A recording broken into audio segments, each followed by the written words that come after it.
I was diagnosed in 2007 with pulmonary sarcoidosis, which at the time I didn't even really understand what it was or anything, because I had never been sick ever in my life, really. And through that process, I'd almost succumbed to it originally, but through taking prednisone and things like that, it helped to stabilize me until the disease had progressed. Now, through taking the prednisone, it eventually affected my liver.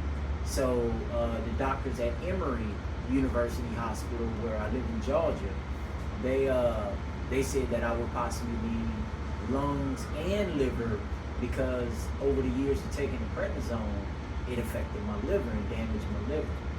So I was like, wow, that kind of took me for another spin. And then on top of that, they said it was impossible for them to actually do it because they had never done it. And they're a prestigious transplant hospital as well.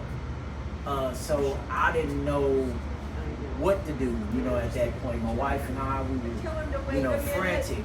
So they said, well, we have hope. We have a hospital up in Cleveland, the Cleveland Clinic. So, I came up here and did a workup and, pre-evaluation and everything. And they said, we can help you. And I just lit up. I was overwhelmed. I was like, okay. So fast forward 15 years later or whatever, we were celebrating our anniversary. And just kind of give you a little story about my journey. We celebrated that weekend, came back Sunday, and then that Monday morning at like 4 in the morning, I got the call that they have my organs. And I didn't know. I just broke down and started crying, because I got to a stage where I was on 10 liters of oxygen, couldn't breathe, couldn't even walk a flight of stairs or anything.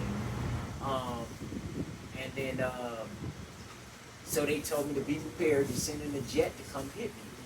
They sent the private jet, flew me up, rushed me in. My surgery was 20 hours long. I endured some complications. I had a stroke. I had rejection. I was in ICU for a month and a half.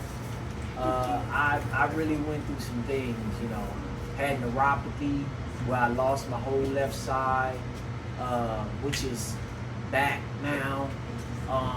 So I've had a journey that God has been at the forefront of what, what was going on. My mom, she's an evangelist and a prayer warrior. I had thousands of people. I had people I didn't even know all around the world praying for me. And I'm here to say prayer changes things, and I'm just so blessed and so happy, and I'm just so thankful to God, because life is not to be taken for granted. We go through life and you don't really think about taking a breath. You don't think about the small things in life, because we're dealing with the everyday struggles, the everyday hustle and bustle of it. But sometimes we have to take time to slow down and smell the roses and just look at the sky or the small things, because that's what's important. We can't worry about the things that we can't change and that we don't have, because God is gonna make a way. I mean, it seemed bleak at times, and I'm living testament to that. But through all of it, the sun is still gonna shine. It's gonna happen, and health is wealth. That's where your wealth comes in. That's why you live in your present. That's why it's called a present, because it's a gift. Present is the gift, and that's the gift of life, because all things are possible through God. Believe me. I mean, just keep faith, and through all of this now, I'm finally released. I've been here since March. I had a few hospital stays. I went through it from March to basically June in the hospital. But now I'm out. I have bilateral, which is a double lung and liver. And I'm just so thankful. I'm walking, I'm talking, I'm just, man, it sometimes is, you could tell your story, but you get a little choked up because when you think about everything that you've been through, sometimes word can't convey, the actual experience, and even like my mom, she told me, son, I didn't really realize how serious this is.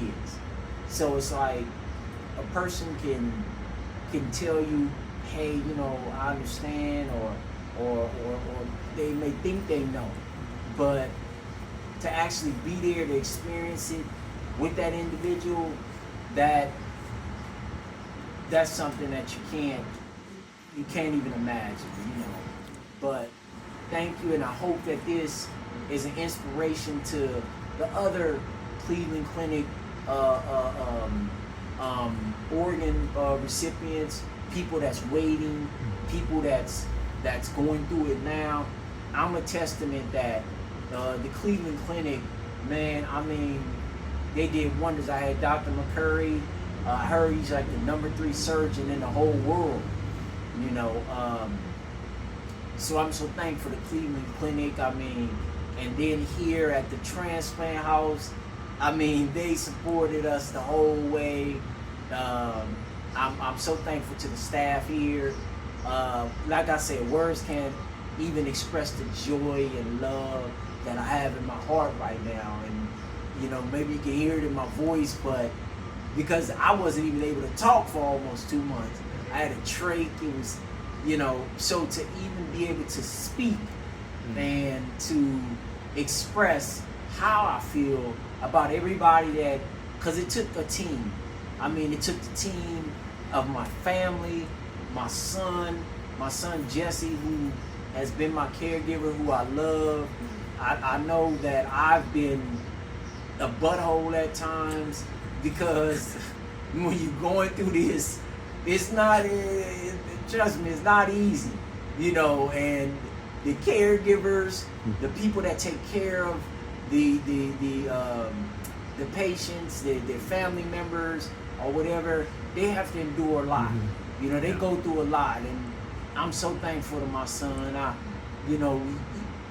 Sometimes I don't even think he understands how much I truly love him, because I know I could be hard, or because I want the best for him, because when you see your life on the brink, all you can think about is your offspring.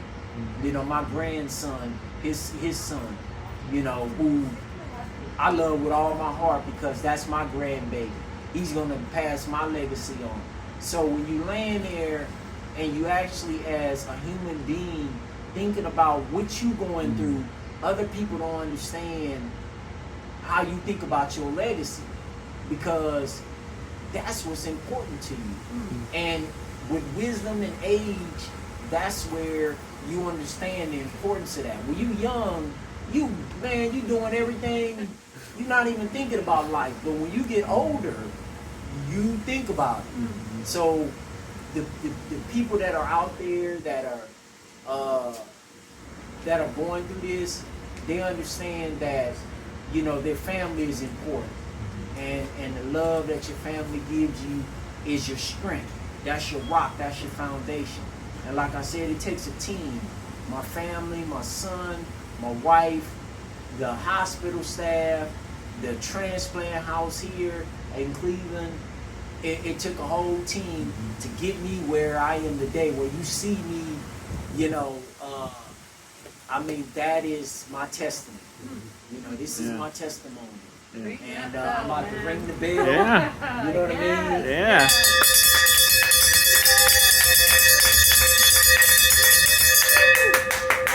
having joy, you know. So I made it back to Georgia, and I'm gonna end this. My son Jesse, you know, this is my son, you know, who's cared for me this whole time and giving me the love and attention that I needed. I know sometimes it's been frustrating to him, but he persevered through, and he's a trooper. And you know, as he grows older and the experience kind of goes on him, he'll understand even more how serious it is. You know what I mean? And I'm just so thankful to him. I love him so much. I love my son, man. God bless you guys. And, thank you guys. Yeah. So that's it. Yeah.